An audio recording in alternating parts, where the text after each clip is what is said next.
सच्चिदानन्दरूपाय विश्वोत्पत्त्यादिहेतवे तापत्रय विनाशाय श्रीकृष्णाय वयं नमः। श्रीकृष्णाय वयं नमः। जय श्री राम दोस्तों, पिछली वीडियो में मैंने आपको तिथि के बारे में बताया। हम पंचांग की सीक्वेंस कर रहे हैं जिसमें 5 अंग होते हैं: तिथि, वार, नक्षत्र, योग और करण। तो तिथि के बारे में मैं एक विस्तृत वीडियो बना चुका हूं। अगर आपने नहीं देखा तो आप जाके मेरे प्लेलिस्ट सेक्शन में से या मेरे चैनल पे जाके विजिट कर सकते हैं। ठीक है, आज हम वार को करेंगे।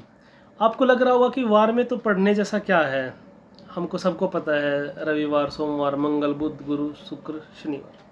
ठीक है, लेकिन बहुत कुछ है, हम आगे वीडियो में जानेंगे। ठीक है, सबसे पहले मैं आपको बताता हूँ कि कौन से वार का कौन सा स्वामी है। वैसे आपको नाम से ही विदित हो जाएगा, जिसको थोड़ा सा भी नॉलेज है तो वो हो जाएगा। ठीक है, फिर मैं आपको पूरा विस्तार पूर्वक बताऊंगा कि किसमें क्या है। सबसे पहले हम रविवार के जो देवता हैं वो कौन है? सूर्य भगवान। क्योंकि सूर्य का पर्यायवाची है रवि, भानु, दिवाकर। ठीक है, आदित्य, आपने सुना होगा आदित्य हृदय स्तोत्र पढ़ते हैं हम, है ना। तो रविवार के स्वामी क्या है? सूर्यदेव है। उसके बाद है सोमवार कौन है? चंद्रदेव है। सोम क्या है? सोम, अगर आपको याद हो मैंने पहली वीडियो में बताया सोमपुत्र से बुद्ध के लिए था। भगवान बुद्ध ने क्या किया था? बुद्ध से परमात्मा अंश प्राप्त करके अवतार लिया था, तो वहाँ पे शब्द प्रयोग हुआ था सोमपुत्रस्य। तो चंद्रमा के पुत्र कौन है? बुद्ध है। ठीक है, आगे आता है मंगलवार के स्वामी मंगल है। बुधवार के स्वामी फिर बुध है। गुरुवार के गुरु है। शुक्रवार के शुक्र है।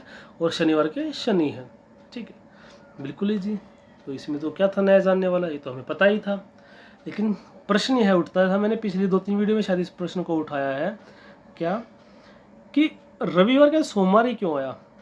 सूर्य से सबसे जो नियरेस्ट प्लेनेट है वो मरकरी है, वो बुध है, वो क्यों नहीं आया, है ना। या पृथ्वी से सबसे पहले निकट अगर देखा जाए कोई सेलेस्टियल बॉडी है, वो क्या है? चंद्र है, चंद्रमा है। तो फिर रविवार से पहले सोमवार आ जाना चाहिए था।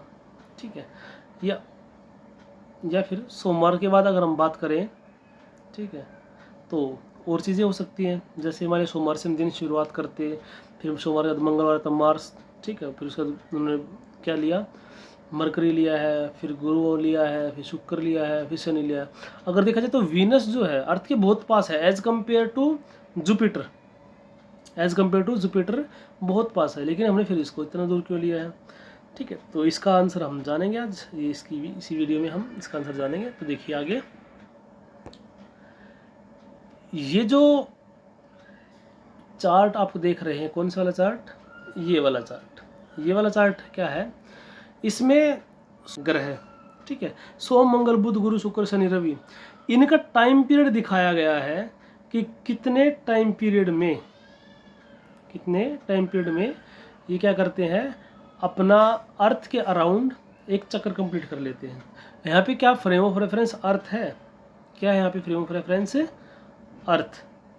ठीक है, तो अब देखिए, सोम मतलब चंद्रमा को कितना दिन लगता है? लगभग 27 दिन लगता है। मंगल को कितना लगता है? आपके सामने 60। बुध को 88 दिन। गुरुवार को 12 वर्ष। गुरुवार को करें मतलब गुरु को, ठीक है, गुरु ग्रह को कितने लगते हैं? 12 वर्ष। शुक्र को 225 दिन। शनि को 30 वर्ष। रवि को 365 दिन। फिर से दोहरा देता हूँ, चंद्रमा को 27 दिन लगते हैं। मंगल को 687 दिन लगते हैं। बुध को 88 दिन। गुरु को 12 वर्ष। शुक्र को 225 दिन। शनि को 30 वर्ष और रवि को 365 दिन। तो यहाँ पे तो क्या ये ऊपर मतलब ग्रह के अनुसार बता दिया हमने, जो हमारे वार है उसके अनुसार। यहाँ पे क्या है? सबसे पहले हमने सबसे स्लोएस्ट मूविंग प्लेनेट को लिया है, वो क्या है? हमारा शनि है। शनि और गुरु ये स्लोएस्ट मूविंग प्लेनेट है थोड़े से हैवी प्लेनेट है, ज्योतिष में बहुत ज़्यादा इंपॉर्टेंट है। आगे बहुत सारी प्रेडिक्शन तो हम शनि और गुरु की स्थिति को देख के ही कर देंगे, उसके गोचर को देख के ही कर देंगे। ठीक है, तो इस सबसे ज़्यादा टाइम शनि लगाता है, फिर गुरु, फिर मंगल, फिर रवि, फिर शुक्र, फिर बुध और फिर सोम, चंद्रमा। तो इसके अनुसार जो ये सीक्वेंस है ना, इसका डिसेंडिंग ऑर्डर, हम असेंडिंग ऑर्डर कह सकते हो, डिसेंडिंग ऑर्डर, वो आपके फ्रेम ऑफ रेफरेंस पे डिपेंड करेगा अगेन। ठीक है, अगर आप टाइम पीरियड की बात करोगे, बड़ा टाइम पीरियड किसका है? ठीक है, तो शनि का है सबसे ज़्यादा, फिर उससे कम, ऐसे चलते जाएंगे। तो इसी क्रम में क्या होती है? ग्रहों की होरा होती है। होरा मतलब आवर, 1 घंटा होरा उसको बोलते हैं। ठीक है। अब उसी क्रम में होती है तो क्या होता है कि हमारी पृथ्वी पे हर एक घंटा जो होता है उस पे किसी न किसी ग्रह का प्रभाव रहता है। ठीक है। अब क्या होता है कि एक सूर्योदय से दूसरे सूर्योदय तक लगभग 24 घंटे का टाइम होता है, जिसको हम 60 घड़ी भी बोलते हैं। ठीक है। तो उस टाइम पे आज अगर रविवार है, ठीक है, तो सबसे पहले हो रहा होगी सूर्य की, उसके बाद किसकी हो रहा होगी ये हमें चक्कर बताएगा। पहले देखो ये यहाँ पे रवि है, उसके बाद हो रहा होगी शुक्र की, उसके अगले घंटे हो रहा होगी बुध की, उससे अगले घंटे हो रहा होगी सोम की। ठीक है। ऐसे चलते जाएंगे तो जब बाद में लास्ट में जब आज का सूर्योदय हुआ उसके बाद नेक्स्ट सूर्योदय होगा, उसे जस्ट आफ्टर क्या हो जाएगा फिर सोम की, मतलब चंद्रमा की होर आ जाएगी, इसीलिए उसका नाम क्या है सोमवार है।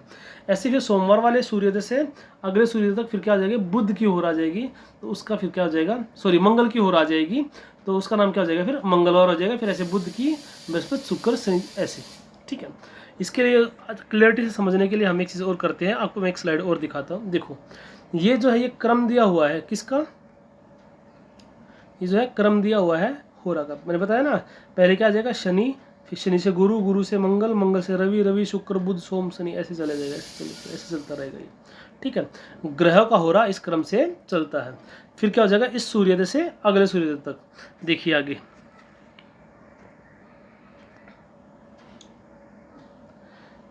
मान के चले कि आज शनिवार है, क्या है आज शनिवार है, तो बिल्कुल शुरुआत में देखिए शनि की हो रहा है। शनि के बाद किसकी आएगी, देखो यहाँ पे शनि से गुरु की आगे गुरु लिखा हुआ है, फिर गुरु से मंगल के यहाँ पे मंगल लिखा हुआ है, मंगल से रवि है, रवि मंगल से रवि है तो रवि लिखा हुआ है, रवि से फिर शुक्र जाएगी, शुक्र से बुध जाएगी।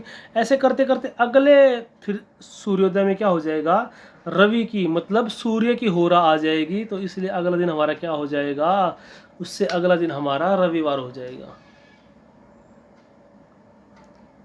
ठीक है। तो मुझे लगता है कि ये जानकारी शायद आप लोगों को नहीं थी और रोचक भी लगी होगी, ज्ञान वृद्धि भी हुई होगी आपकी। ठीक है। तो ये जो हमारा वार का जो कॉन्सेप्ट है ये कंप्लीट हो गया है। हाँ लेकिन जो ग्रहों का हो रहा है ये टॉपिक थोड़ा सा और विस्तृत है, इसको हम फिर कभी मुहूर्त के कॉन्सेप्ट में जानेंगे कि किस ग्रह की होरा के लिए में कौन सा काम हमें करना चाहिए। ठीक है। जैसे चंद्रमा शीतल ग्रह है ना, चंद्रमा की रोशनी हम देख सकते हैं आराम से, तो उसमें क्या है शीतलता वाले काम कर सकते हैं, शांतिपूर्ण जो काम कर सकते हैं। सूर्य थोड़ा सा उग्र है, एनर्जेटिक जो काम करने सूर्य की होरा में मंगल की होरा में करना। ठीक है। ऐसे कुछ काम ऐसे होते हैं हमें देखने में नेगेटिव लगते हैं लेकिन काम ज़रूरी होते हैं। एक जो फौजी होता है सोल्जर होता है उसको क्या है आदमी को मारना है, टेररिस्ट को मारना, आदमी को नहीं टेररिस्ट को मारना, मतलब तो काम है। ठीक है। तो युद्ध के लिए कौन सा होरा यूज करना चाहिए वो सब हम आगे जानेंगे। उसमें हर एक प्लेनेट का हो रहा है। ठीक है। जो क्रूर ग्रह है शुभ ग्रह है उनके होरा किसका होरा किस प्रयोग में लेके आना है। ठीक है। उसके अनुसार हम काम करेंगे। तो जो वारा कॉन्सेप्ट है उसमें इतना ही, 7 वार होते हैं, उनके अपने अपने स्वामी ग्रह होते हैं। सोमवार के बाद मंगलवार ही क्यों आता है ये मैं आपको बता चुका हूँ। ठीक है। तो ऐसे ही और जानकारी के लिए हमारे साथ जुड़े रहिए, शाश्वत एस्ट्रोलॉजी चैनल को सब्सक्राइब कीजिए। ठीक है। मिलते हैं एक अगली वीडियो में। अगली वीडियो में बनाऊंगा नक्षत्रों के ऊपर, शायद थोड़ा सा बड़ा हो लेकिन बहुत रोचक जानकारी आपको उसमें मिलेंगी। थोड़ा सा प्रिडिक्शन पार्ट हमारा स्टार्ट हो जाएगा, हल्का फुल्का सा, आपको लगेगा कि हाँ कुछ तो पता चल रहा है हमें। ठीक है। बहुत वैसे तो नक्षत्रों के 27 नक्षत्र है, 28 भी बोलते हैं नक्षत्र, एक अभिजीत नक्षत्र भी होता है। ठीक है। एक अभिजीत नक्षत्र भी होता है, तो उसको कई विद्वान लेते कई विद्वान नहीं लेते, लेकिन कैलकुलेशन में जो है हम 27 नक्षत्र ही लेते हैं। ठीक है। तो हम हर एक नक्षत्र के ऊपर 1 घंटे का वीडियो बना सकते हैं, लेकिन अगली वीडियो में मैं सिर्फ आपको ब्रीफ इंट्रोडक्शन दूंगा, थोड़ा स्मॉल, उनके नाम बता दूंगा, उनके स्वामी कौन है, विंशोत्तरी महादशा में मतलब कितना टाइम पीरियड तक किसकी दशा अंतरदशा रहती है, महादशा रहती है। ठीक है। मोस्टली महादशा कितनी रहती है। उसके बाद जो कुछ आवश्यक जानकारियाँ हैं कि पंचक क्या होते हैं, सुना होगा आपने, पंचक क्या होते हैं, मूल नक्षत्र क्या होती है, बच्चा तो मूल में पैदा हो गया, इस तरह कुछ जानकारी, और कुछ नक्षत्रों को वर्गीकृत किया गया है कुछ स्पेसिफिक काम करने के लिए, उनकी भी जानकारी देने की कोशिश करूँगा अगर वीडियो बहुत ज़्यादा लंबा नहीं हुआ तो। ठीक है। तो मिलते हैं अगले वीडियो में, तब तक आप सबको जय श्री राम।